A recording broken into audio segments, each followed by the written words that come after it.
Ang pagbasa karong adlaw, giuluhan, ang pagpili kaniya.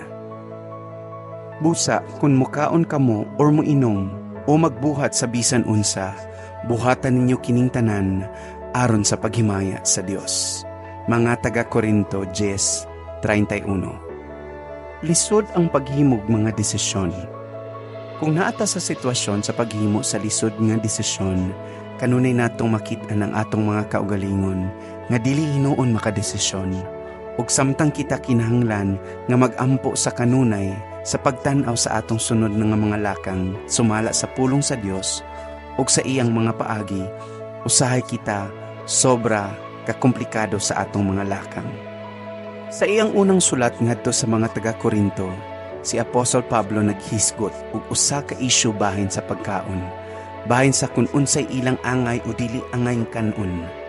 Busa, gikuha ni Pablo ang pipila sa pressure sa mga Kristohanon pinaagi sa pag-ingon.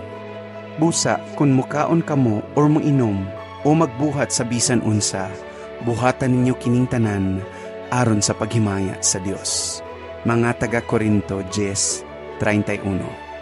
Samtang ang original na pulong naghisgot bahin sa pagkaon, ang prinsipyo mahimong magamit sa bisan unsang bahin sa kinabuhi.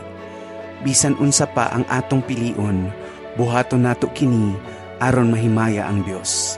Niining paagiha, makuptan nato nga limpyo ang atong konsensya.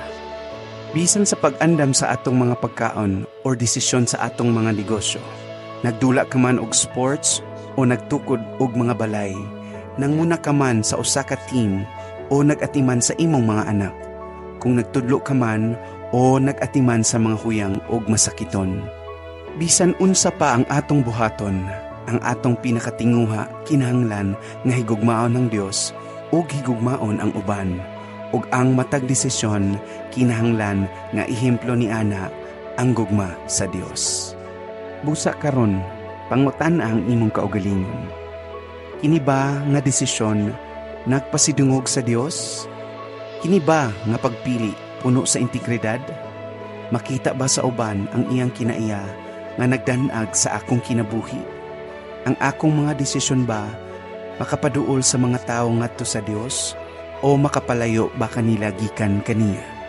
Bisan unsa pa ang atong kahimtang, ang Dios naghatag kanato sa iyang pulong, sa iyang espiritu ug sa iyang katawhan aron sa pagtabang kanato sa pag-ila sa atong mga angayng buhaton.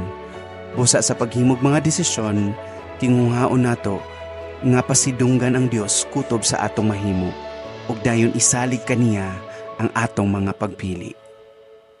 Magampo ta, Ginoong Dios, bisan unsa ang akong buhaton, tabangi ako sa pagbuhat niini alang sa imong himaya. Sa diha nga ako nakigsulti sa uban nga mga tawo, himuang nga kini alang sa imong himaya.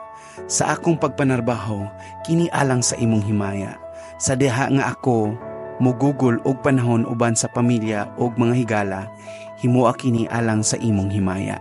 Sa tanan nakong isulti og buhaton, tuguti ako sa pagbuhat niini alang kanimo. Sa ngalan ni Jesus, Amen.